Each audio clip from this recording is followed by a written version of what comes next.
राधे राधे दोस्तों। और मेरे चैनल XYZ कहानी में आपका एक बार फिर से हार्दिक स्वागत है। और देखिए, आज मैं आपके सामने जो कहानी आपको सुनाने वाला हूँ वो कहानी वास्तव में बहुत ही सुंदर कहानी है और बहुत एडवेंचर से भरी हुई कहानी है। इसलिए वीडियो को आप पूरी देखना, स्किप मत करना, ठीक है। तो देखिए, आइए कहानी शुरू करते हैं। जुगनू दूध वाला बदहवास सा भूत भूत कहे जा रहा था। उसे देख करके कुछ गली के जो बच्चे थे उसके पीछे दौड़ पड़े और कुछ महिलाएं भी उसके साथ हो ली। सब एक ही बात पूछ रहे थे कि जुगनू भैया क्या हुआ, जुगनू भैया क्या हुआ। लेकिन जुगनू कुछ बोलने की हालत में नहीं था। अब दयाल सिंह जो प्राइमरी के मास्टर थे उधर से गुजर रहे थे और उन्होंने देखा कि उस मोड़ पर ही वो अपनी साइकिल की गति जो उन्होंने तेज कर दी और आगे से भाग करके जल्दी से जुगनू को पकड़ लिया। क्या हुआ जुगनू भैया? वो भूत वहां पर। जुगनू की ऐसी हालत देख दयाल सिंह के पास ही पोखर के से जो है एक बच्चे को पानी लाने के लिए बोला और जुगनू को जबरदस्ती नीचे पकड़ करके बिठा लिया और जुगनू के मुख पर छींटे जो है पानी के छींटे मार करके वो बोले कि आराम से जुगनू, आराम से, ये बताओ हुआ क्या है। जुगनू बोला, भैया मधुर के घर में भूत है। जुगनू अपने दोनों हाथ हवा में उठाते हुए बोला, भूत? मधुर के घर? उन्होंने चौंकते हुए पूछा, आराम से बताओ क्या देखा तुमने जुगनू? दयाल सिंह ने जुगनू को संयम करते हुए और उससे पूछा, मैं रोज की तरह दूध देने गया था। रोज ही मुझे बर्तन बाहर रखा मिलता, उसी में मैं दूध पलट देता। आज कोई बर्तन नहीं दिखा तो आवाज़ लगा दी, लेकिन जब बहुत देर तक कोई भी जवाब नहीं मिला तो किवाड़ खटखटाने के लिए जैसे ही मैंने हाथ रखा तो वो अपने आप खुल गया और अंदर अंदर भैया मधुर की जो पत्नी है वो बैठी हुई रसोई पर में बैठी हुई थी और उसके पेड़ जितने लंबे हाथ आंगन में बने हैंडपंप से पानी भर रहे थे। इतना कहते ही जुगनू फिर से डर के मारे कांपने लगा। क्या बकते हो? ये सुन तो मास्टर जी के भी होश उड़ गए। सच कह रहा हूं भैया, रोजी रोटी की कसम खाते हुए जुगनू ने अपने गले की गेंटी पर जो है हाथ रखा। अब गांव के कई लोग और भी जो है इस बीच आकर के जुगनू की बात सुन चुके थे, क्योंकि वहां पर भीड़ लग गई थी। हम सबको मधुर के घर चलना चाहिए, सबने एक ही स्वर में कहा। तो मास्टर जी ने भी हामी भरते हुए, सिर हिलाते हुए जुगनू का हाथ पकड़ के वो भी सबके साथ हो लिए कि मधुर भाई, हाँ, मधुर को इसी नाम से जाना जाता था। क्या औरतें, क्या बच्चे, क्या आदमी, पूरा कस्बा उन्हें मधुर भाई कहता था। माता पिता का देहांत तभी हो चुका था जब वो स्नातक के विद्यार्थी थे। गुजारे के लिए आसपास के बच्चों को ट्यूशन पढ़ाने जाते थे और आगे की पढ़ाई भी पूरी की। इसी कस्बे में प्राइमरी के अध्यापक बन गए वो। एक तो पढ़े लिखे होने की वजह से सबसे सम्मान मिलता और साथ ही वो हमेशा दांत निकाल करके बात करते, छोटे मोटे सबके काम कर देते और विनम्र होने की वजह से भी वो सबके चहेते बन गए थे। लगभग महीने भर ही बीता होगा कि कस्बे से बाहर गए थे वो, और जब वापस आए तो दुल्हन के साथ आए। सब लोग खुशी से फूले नहीं समा रहे थे और आश्चर्यचकित भी थे, परंतु सीधे साधे मधुर ने सबको दावत दे करके खुश कर दिया। आधे से ज़्यादा गांव ही मधुर के घर की ओर बढ़ रहा था। अब इतने लोगों को अपने घर की ओर आता हुआ देख करके मधुर थोड़ा घबरा गया। मधुर, तुम्हारी पत्नी साधारण स्त्री नहीं है, कौन है वो? मास्टर साहब ने पास आते ही मधुर से पूछा। क्या मतलब भैया, कैसी बात कर रहे हो? मधुर डरते हुए बोला, पूरा कस्बा ही संशयग्रस्त है कि वो कोई भूत है या कोई और। देखो ऐसा है, आदमी तो दूर, किसी स्त्री ने भी तुम्हारी पत्नी को आज तक नहीं देखा। ऐसा क्यों भला? मास्टर जी बोले, ये क्या कह रहे हो भैया? ठीक है, तनिक रुको, चंद्रा जरा बाहर आना। मधुर ने गुस्से में आवाज लगाई तो चंद्रा बाहर आई। लाल जोड़े में ऐसी सजी थी जैसे कल ही विवाह हुआ हो। लचकचाती सी हुई चाल और व्यक्तित्व की ऐसी आभा देख करके सबकी आंखें खुली की खुली रह गई। गोरे हाथ लाल चूड़ियों से कोहनी तक भरे, लंबा घूंघट, सबकी आंखें उसके माथे पर टिकी थी। इतनी खूबसूरत हाथ देख करके महिलाओं की तो बोलती बंद हो गई। कोई मन ही मन अपने हाथों से उसके हाथों का मिलान करके दुखी, तो कोई मारे जलन के, कहे न जाने कुछ करती भी है या कि नहीं, काम करती होती तो इतने सुंदर हाथ कैसे होते। तो मधुर कोई काम करने नहीं देता होगा। औरतों में ये सब बातें खुसर फुसर शुरू हो गई। लेकिन कोई तेज आवाज में मधुर की पत्नी से कुछ भी नहीं बोला। और जब औरतें ही कुछ न बोली तो आदमी तो कहे कि कहे ही क्या। सबको चुप देख मास्टर जी का भी उत्साह शांत हो गया।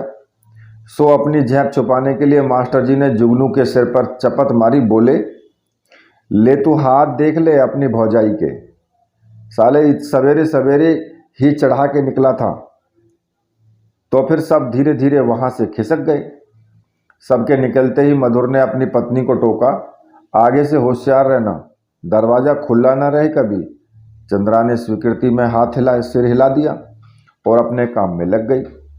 मधुर की अच्छाइयों से कस्बे के लोग ही नहीं, चंद्रा भी प्रभावित होकर के आई थी।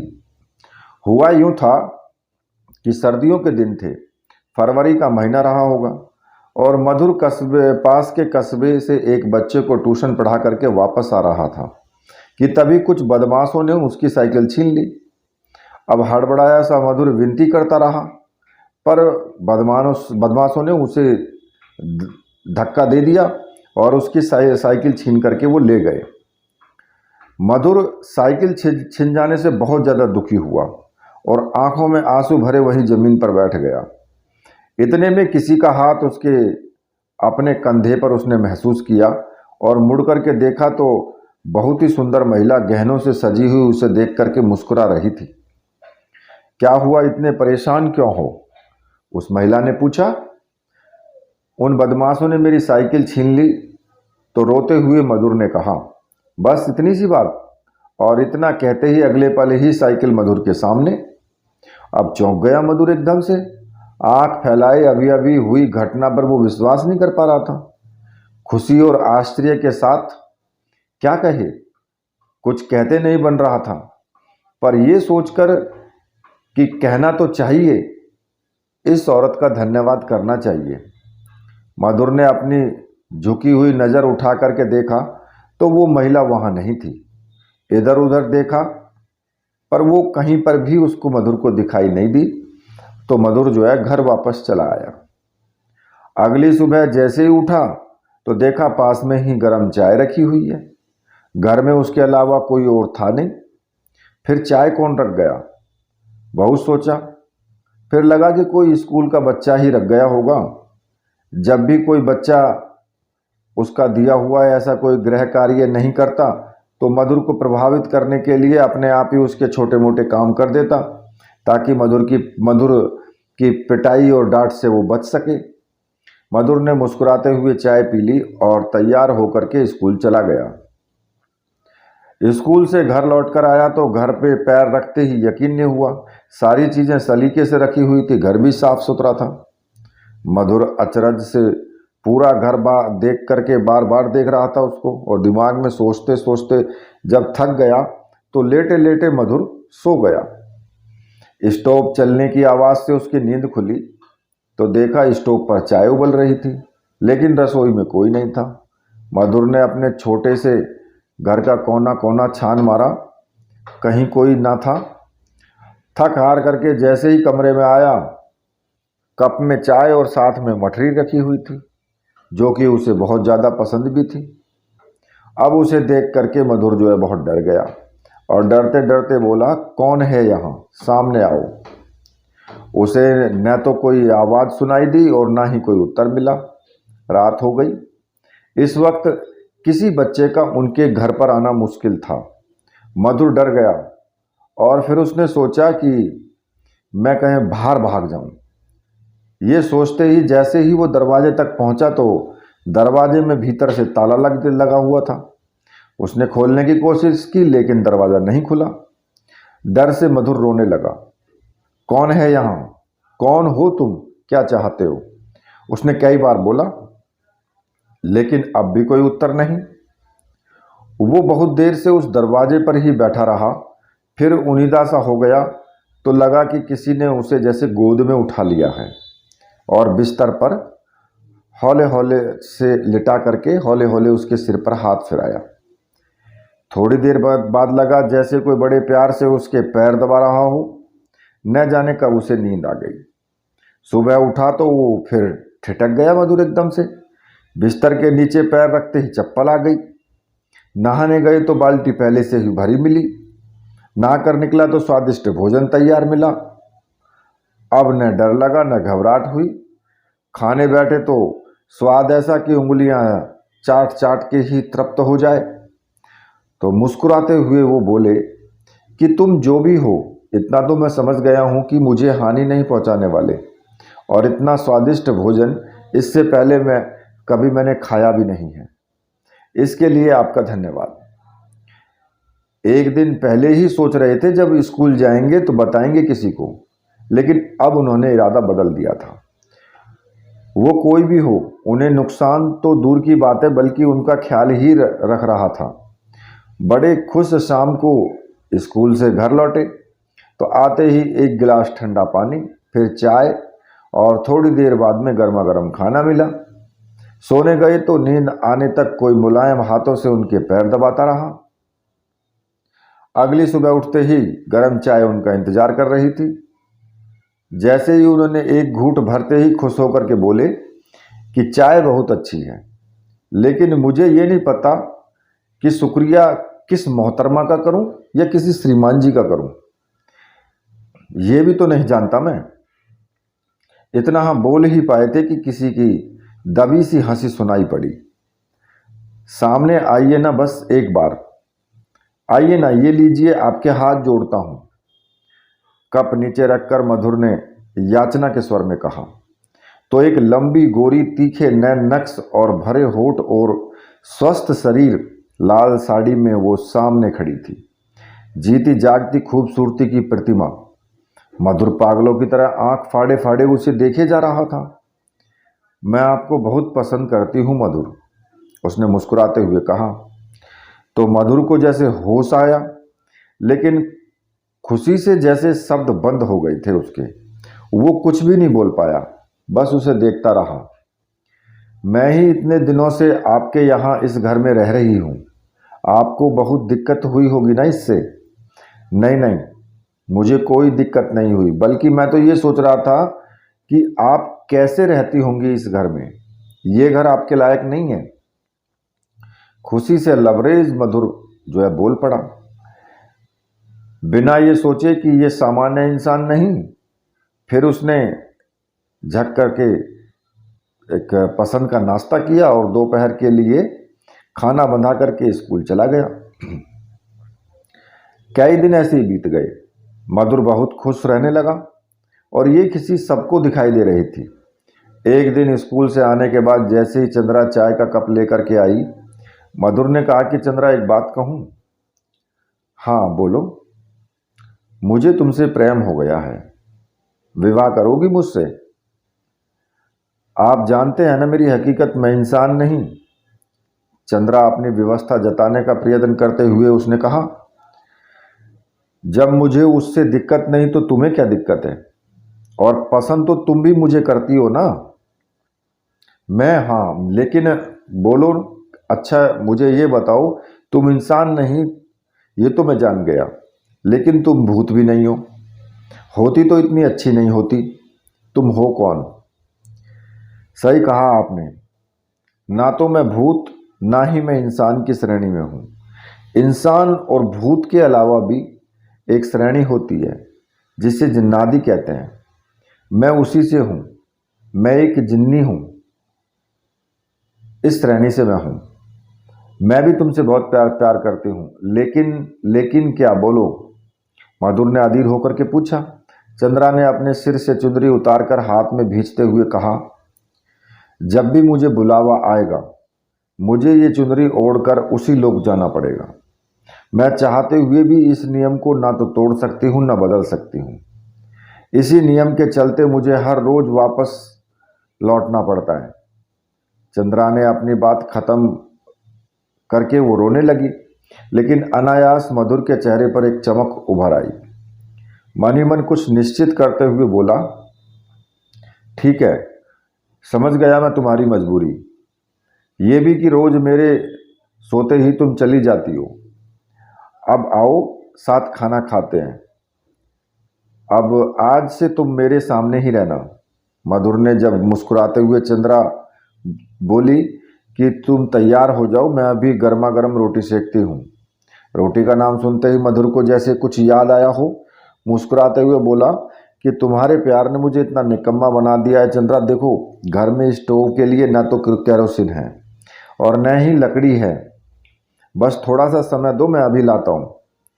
लकड़ी की जरूरत नहीं है मधुर। और इतना बोलते ही चंद्रा ने अपना एक पैर चूल्हे में रखा और आग जला ली।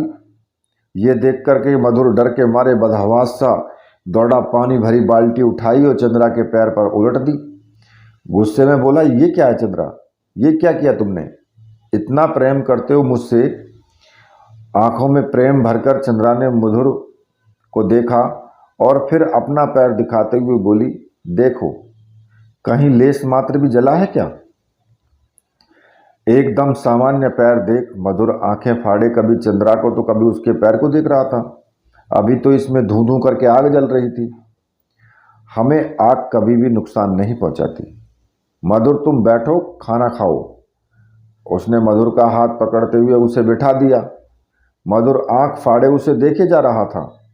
चंद्रा ने फिर अपना पैर चूल्हे में रख उसमें आग लगा दी और रोटियां सेकी। मधुर ने उसी शाम चंद्रा की नज़र बचते हुए उसकी चुनरी उठा ली और ये बोलकर कि मैं किसी काम से जा रहा हूँ, मुझसे मिले बिना मत जाना। चंद्रा अच्छा बोलकर चंद्रा फिर घर के अंदर काम में लग गई।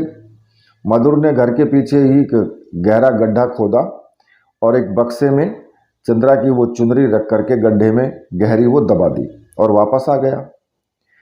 जैसे कि होना ही था, चंद्रा पागलों की तरह अपनी वही चुनरी जो है वो ढूंढ रही थी।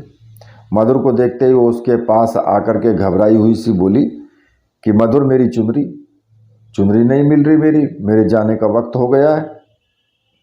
तो बिना चुनरी के चली जाओ। मधुर ने आजमाने के लिए कहा, तुम्हें बताया था ना बिना चुनरी नहीं जा सकती मैं, तो रुक जाओ। मैं कैसे रुक सकती हूँ मधुर?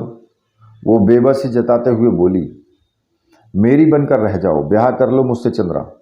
मधुर के इस सख्त लहजे से कुछ भान हो गया चंद्रा को। तुमने, इसका मतलब तुमने मेरी चुनरी छिपा दी है। मेरी चुनरी मुझे दे दो मधुर, मजाक नहीं है ये। आंखों में गुस्सा देखकर मधुर का इरादा कमजोर ना हुआ। मैं भी कहाँ मजाक कर रहा हूँ चंद्रा, सच्चा प्रेम करता हूँ तुमसे। ये जीवन तुम भी नहीं जिया जाएगा मुझसे अब। और तुम्हें रोकने का अगर यही उपाय है तो यही सही। ये ठीक नहीं है मधुर, बिल्कुल ठीक नहीं है। मेरी कमजोरी का फायदा उठाना चाहते हो। उस चुनरी की कीमत मेरे लिए क्या है तुम क्या जानो। फायदा फायदा फायदा तो तुमने उठाया मेरे जज्बातों का।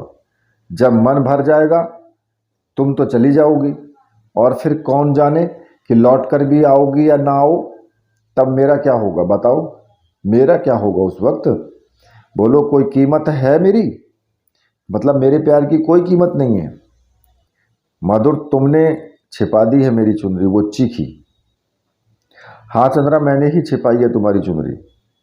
या तो मेरी जान ले लो इसी क्षण या विवाह कर लो मुझसे। जिस हाल में भी हूँ तुम्हें पता है, कभी भी शिकायत का मौका नहीं दूंगा। प्रेम करता हूँ तुमसे चंद्रा और हमेशा करता रहूँगा। भावुक मधुर की आंखों से गिरते आंसू देख चंद्रा कुछ नहीं बोली। वो आगे बोला, नहीं रह पाऊंगा तुम्हारे बिना चंद्रा, नहीं रह पाऊंगा। उसे यूं पागलों सा रोते देख चंद्रा ने विवाह की हामी भर दी। चंद्रा के स्वीकार करते ही मधुर जो है खुशी से नाच उठा और मधुर गांव में सबसे ये बोलकर कि कुछ काम है, गांव से बाहर, कस्बे से वो बाहर चला गया। वहीं एक मंदिर में दोनों ने विवाह किया और वापस आते ही सबकी शिकायत खत्म करते हुए मधुर ने पूरे गांव को दावत दे दी। दोनों प्रेम से रहने लगे। चंद्रा कभी भी न थकती, हमेशा स्वस्थ और सजी धजी रोजमर्रा के सभी कार्य वो एक ही जगह बैठे बैठे वो मिनटों में कर डालती। कभी किचन में बैठे बैठे अपने लंबे हाथ से नल के नीचे एक बर्तन धो लेती, तो कभी मधुर से उसके सामने बैठे बातें भी करती रहती और किचन में खाना भी बना लेती। मधुर को ये सब अब सहज लगने लगा। वक्त बीतता रहा, लेकिन चंद्रा किसी से भी मिलने के लिए सहज महसूस नहीं करती। इसलिए मधुर ने किसी भी जान पहचान वाले या किसी भी कस्बे के निवासी को चंद्रा से मिलने नहीं दिया। बस उसे खुद के साथ उसे घुमाने के लिए ले जाता। वक्त बीतता रहा और एक दूसरे के प्रेम में डूबे दोनों सालों बीत गए।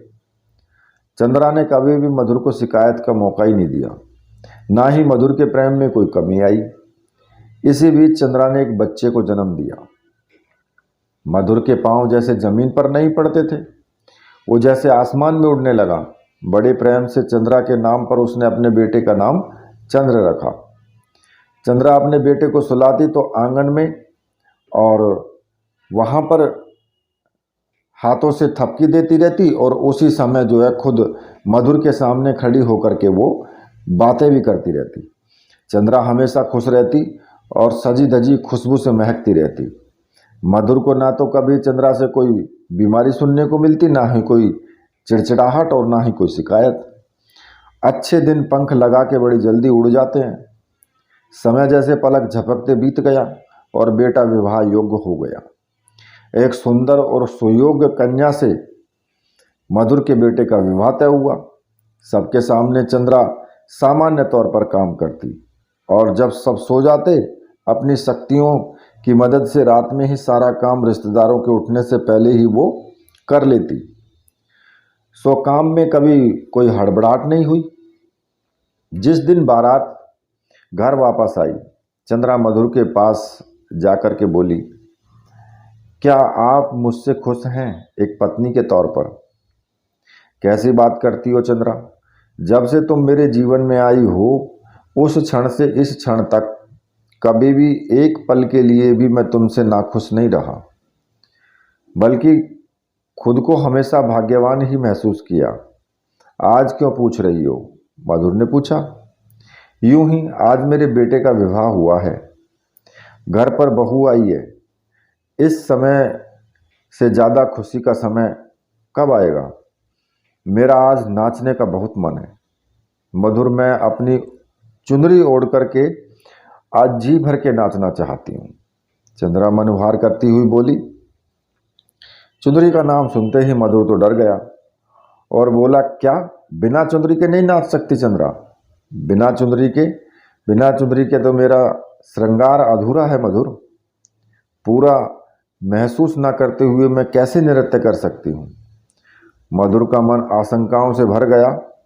फिर सबको झटक कर मधुर ये सोचते हुए कि मैं भी बेकार में डर रहा हूँ, बेचारी की चुनरी कब से छिपाई है मैंने और इसने आज मांगी है। आज जब मेरे बेटे की शादी है। भावुकता में वह मधुर ने दौड़ता हुआ गया। मधुर घर के पिछवाड़े और गड्ढा खोदा, बक्सा खोला और चुनरी लेकर के चंद्रा को उसने दे दी। चुनरी पाकर चंद्रा की आंखों में आंसू निकल आए। मधुर, बहुत प्रेम करती हूँ तुमसे, तुमने मुझे बहुत खुश रखा, हर सुख दिया मधुर। मधुर को एहसास हो गया कि बहुत सालों बाद चुनरी पाकर भावुक हो गई है चंद्रा। फिर चंद्रा ने चुनरी ओढ़ी और चुनरी ओढ़ चंद्रा बहुत नाची। वो नाचते नाचते सबके बीच आ गई और देखते देखते हवा में ऊपर उठी और उठती ही वो चली गई और पलक झपकते ही सबकी आंखों से हमेशा के लिए वो ओझल हो गई। ये एक जिनी की प्रेम कहानी है। तो देखिए, ये कहानी जिन भाइयों को पसंद आई है वो कहानी को लाइक ज़रूर करें, चैनल को सब्सक्राइब करें। अगली कहानी लेकर के फिर आपके सामने उपस्थित होऊंगा। तब तक के लिए राधे राधे।